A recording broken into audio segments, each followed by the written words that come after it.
వెళ్ళలేని పరిస్థితి చాలా ఇబ్బందికరంగా ఉన్నది. సో ట్రాన్స్పోర్ట్ సిస్టమ్ మంచిగా కానంత వరకు హైదరాబాద్ ఎట్లా విశ్వనగరం అవుతుంది అన్నది అర్థమైతలేదు. మేము ఇవాళ ఈ 4.5 రోజులు చేసినటువంటి పర్యటనలో కూడా ఎక్కడికి పోయినా స్కూల్ స్టూడెంట్స్, కాలేజ్ స్టూడెంట్స్, ఆడబిడ్డలు ఒకటే చెప్పిండ్రు, బస్సెస్ లేవు, దయచేసి మాకు బస్సులు వేయించండి. ఆ తర్వాత మేము రీసెర్చ్ చేస్తే సగానికి సగం బస్సులు తగ్గించారు హైదరాబాద్లో అని తెలిసింది. మరి ఇది కరెక్ట్ కాదు, దీన్ని ప్రభుత్వాలు సవరించుకోవాలని చెప్పి మేము డిమాండ్ చేస్తూ ఉన్నాం. అదేవిధంగా మరి మనం చూసినట్టయితే ఇంకొక ప్రాబ్లం చాలా పెద్ద ఎత్తున మాకు ప్రజలు చెప్పింది ఏంటంటే ఈ కుక్కలు కరవడం, స్ట్రే డాగ్స్ విపరీతమైన ప్రాబ్లం. ఎంత విపరీతమైన ప్రాబ్లం అంటే చాలా దగ్గరలో ఎక్కడంటే అక్కడ చెత్తబడేసి ఉంటుంది. ఆ చెత్తబడేసి ఉన్న దగ్గర స్ట్రే డాగ్స్ ఉంటున్నాయి. ఆ స్ట్రే డాగ్స్ వచ్చేపోయేటోళ్ళని కరుస్తున్నాయి. ఎంత ఘోరమైన పరిస్థితి అంటే మొన్న ఒక బాబు మీద 20 కుక్కలు పడి దాడి చేసి చిన్న బాబు మీద ఒక కుడి చెవు మొత్తం తినేసింది. పూరా మొత్తం కుడి చెవు అంతా కూడా తినేసినటువంటి పరిస్థితి ఇది బాబుది. ఇందులో గమ్మత్ ఏంటంటే 2022లో ఇది అఫీషియల్ డేటా నేను చెప్పేది, 2022లో 92,924 కేసులు కుక్కలు కరిచింది. ఈ 2024లో 1,21,997 అంటే ఆల్మోస్ట్ 30,000 పైచిలకు పెరిగినాయి కేసులు, అంతేనా? 30,000 దాకా పెరిగినాయి దాదాపుగా. ఎందుకు పెరిగినాయి? 31% ఇంక్రీజ్ ఉంది. ఇది ఎందుకుంది అని అంటే ఈ కుక్కలను స్టెరిలైజ్ చేయడానికి వాడేటటువంటి వ్యాక్సిన్లు, మెడిసిన్లు వాటికి వచ్చిన బడ్జెట్ని సద్వినియోగం చేసుకోలేదు ఎక్కడ కూడా. దాంతో ఏమవుతున్నాయి, స్ట్రే డాగ్స్ సంఖ్య పెరుగుతుంది. వాటికి ఎక్కడ షెల్టర్స్ కడతలేము, వాటిని తీసుకుపోయి ఏమి చేయాలంటే చేయలేని పరిస్థితి, ఎక్కడ పార్కులు లేనటువంటి పరిస్థితి. కాబట్టి అవి ఆ చెత్తబుట్టల మీద బతికే పరిస్థితి, తద్వారా ప్రజలకు ఇబ్బంది అవుతున్నటువంటి పరిస్థితి. మరి దీన్ని ఎట్లా సవరించుకోవాలో దయచేసి మనం ఆలోచన చేసుకోవాలి. దీంతో చాలా ఇబ్బంది అవుతుందని చాలా చోట్ల కూడా ప్రజలు చెప్పడం జరిగింది. ఇది అయిపోయిన తర్వాత ఇంకొకటి చాలా కాలనీ వాసులు మాకు మెసేజ్లు చేస్తున్నది, పెడుతున్నది ఏంటి అంటే ఎక్కడైతే వయసు మళ్ళిన వాళ్ళు లేదా ఒంటరిగా ఉండే వాళ్ళు ఉంటే అవి టార్గెటెడ్గా హత్యలు చేయడము, దోపిడీలు చేయడం అనేది పెరిగిపోయింది. ఈ లాస్ట్ 2 ఇయర్స్లో అయితే మరీ దారుణంగా క్రైమ్ పెరిగిపోయింది, especially on old age people. దీన్ని ఖచ్చితంగా ప్రభుత్వం ప్రత్యేక దృష్టి పెట్టాలి. మీరు పెట్రోలింగ్ చేస్తారా, ఏం చేస్తారా ఏందన్నది చెప్పాలి. మేము చిన్నగున్నప్పుడైతే నాకు గుర్తుంది, కాలనీ అసోసియేషన్స్ వాళ్ళని, అపార్ట్మెంట్ అసోసియేషన్ వాళ్ళని, బస్తీ కమిటీలని అందరినీ సిటిజన్ పోలీస్ అని చెప్పి ఒక క్యాంపెయినింగ్ ఉండేది. అదైతే ఇప్పుడు లేనే లేదు, బందే పెట్టిరు కంప్లీట్గా. అది ఉంటే కొంచెం పోలీసు వాళ్ళతో రిలేషన్ ఉండడము, భయం ఉండడము, ఒక భక్తి ఉండడము, క్రైమ్ తగ్గడం అన్నది జరుగుతుంది. అది లేకపోవడం అన్నది చాలా పెద్ద ఇష్యూ అవుతుంది. ఇంకొకటి చాలామంది మాకు చెప్పింది ఏంటంటే డ్రగ్స్. ఈ చెత్త బుట్టలు ఉండి ఆ గల్లీలలో ఎక్కడెక్కడైతే పోవడానికి వీల్లేని పరిస్థితి ఉంటుందో అక్కడ మొత్తం కూడా డ్రగ్స్ తీసుకొని ఆడపిల్లల మీద మరి ఎటుపడితే అటు బిహేవ్ చేస్తున్నటువంటి పరిస్థితి కనబడుతున్నది. మరి డ్రగ్స్ తీసుకునే ఏరియాస్ ఎక్కడెక్కడ ఉన్నాయన్న స్పష్టంగా ప్రభుత్వాలకు తెలుసు, చాలా స్పష్టంగా క్లియర్ ఉన్న ఏరియా, కానీ దాని దగ్గరకు పోలీసులు పోతలేరు. ఎందుకు పోతలేరు అన్నది అర్థమవుతలేదు. నిన్న మేము లంగర్ హౌస్ దగ్గర గాంధీ బాపు ఘాట్కి పోతే అక్కడ స్థానికులందరూ చెప్పారు, ఈ బాపు ఘాటు ఓన్లీ 2 రోజులు వాడతారు, జయంతి రోజు బాపుది, వర్ధంతి రోజు. మిగతా అన్ని రోజులు మాత్రం కంప్లీట్గా డ్రగ్స్ తీసుకునే వాళ్ళకు అడ్డాగా బాపు ఘాట్ మారిపోయింది. మరి ఆ ఏరియాని ఎందుకు పట్టించుకుంటలేరు? బాపు ఘాట్ను కూడా కనీసం రక్షించుకోలేకపోతే ఎట్లా?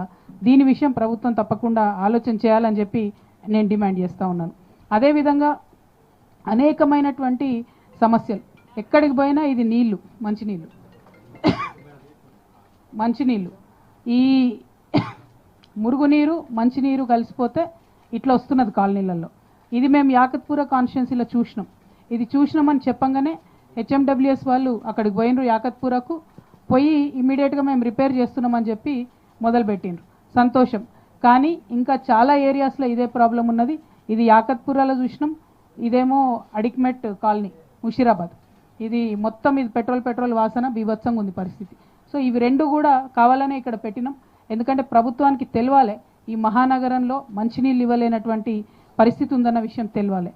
అయితే మొదటి రోజు మా పర్యటన కంటోన్మెంట్ నియోజకవర్గంతో ప్రారంభమైంది. మేము ముందు రోజు షెడ్యూల్ ఇచ్చినాం, దాని ప్రకారం రసూల్పుర బస్తీకి పోతామని చెప్పినాం. చెప్పంగానే కంటోన్మెంట్ ఎమ్మెల్యే, అక్కడ స్థానిక ఎమ్మెల్యే శ్రీ గణేష్ గారు అదే రసూల్పుర బస్తీకి పోయి అక్కడ ఉండి 5 లారీల చెత్త ఎత్తిచ్చి అక్కడ ఉన్నటువంటి వాళ్ళందరినీ పిలుచుకొని నేను పట్టాలు ఇచ్చేస్తా, మీకు ప్రోగ్రామ్ క్యాన్సిల్ చేసుకోండి అంటే అక్కడ వాళ్ళు మాకు ఫోన్ చేశారు, అక్క మీరు రాకముందే మా ఎమ్మెల్యే వచ్చిండు, మాకు పట్టాలు వస్తాయన్నాడు. సంతోషం. మీకు పట్టాలు వస్తే నాకు ప్రోగ్రామ్ ఎందుకని చెప్పి మేము అది రద్దు చేసుకొని వేరే దిక్కు పోయినాం.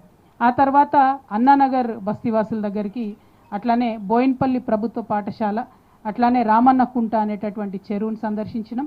రామన్నకుంట చెరువు మొత్తం కూడా మరి ఎప్పుడు చిన్న వాన పడితే ఎనుకున్న కాలనీ అంతా ఫ్లడ్ అవుతుంది. ఆ కాలనీ అంతా తిరిగి చూసినాం. పూరే దివార్పై నిషాన్ హై జహా జహా పానీ బేత, ఘోరమైన పరిస్థితి ఉన్నది. సో ఆ రామన్నకుంట చెరువుని కూడా చూసినాం. మరి దాని మీద ప్రభుత్వం ప్రత్యేక దృష్టి పెట్టాలి కంటోన్మెంట్ నియోజకవర్గంలో రామన్నకుంట చెరువునని మేము డిమాండ్ చేస్తున్నాం. తర్వాత NIEPC హాస్పిటల్ని సందర్శించినాం. అంటే ఇదివరకు ఇన్స్టిట్యూట్ ఆఫ్ మెంటల్ హెల్త్ అనేది ఇది కేంద్ర ప్రభుత్వం నడిపించేటటువంటి సంస్థ.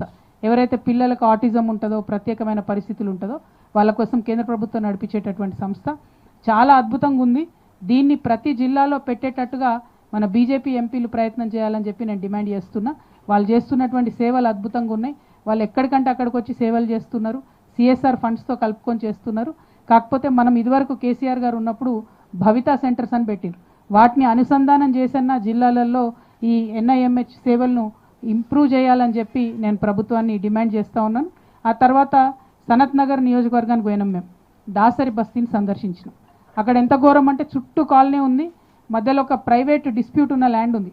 అందులో వచ్చి మొత్తం చెత్త ఆటోలు ఆపుకుంటున్నటువంటి పరిస్థితి ఉంది.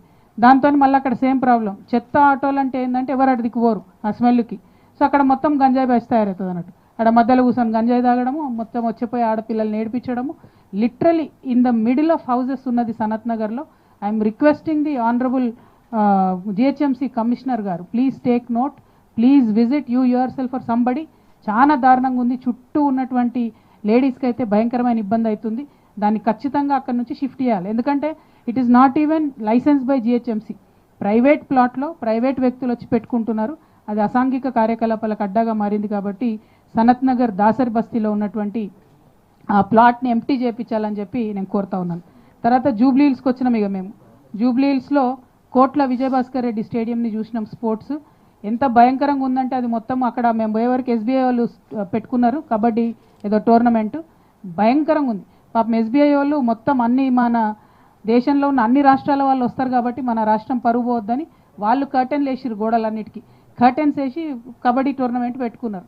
అయినా కూడా లీక్ అవుతున్న రూఫ్లు, పడిపోతున్నటువంటి చెత్త అంతా కూడా విజిబుల్గా ఉంది. ప్లస్ ఘోరం ఏంటంటే స్థానిక యువకులు ఆడుకుంటామంటే ఇస్తలేరు. ఎవరికి ఇస్తున్నారు? పెళ్లిళ్ళు, పేరెంటాలు, ఫంక్షన్లకు అయితే ఇస్తున్నారు. అంటే డబ్బులు వచ్చేదానికి తప్పితే పిల్లలు ఆడుకుంటామంటే మాత్రం ఇవ్వడం లేదు. ఇది స్పోర్ట్స్ డిపార్ట్మెంట్ వాళ్ళు ప్రత్యేకంగా శ్రద్ధ పెట్టాలని చెప్పి నేను డిమాండ్ చేస్తూ ఉన్నాను. అదేవిధంగా కృష్ణకాంత్ పార్క్ దగ్గర డంపింగ్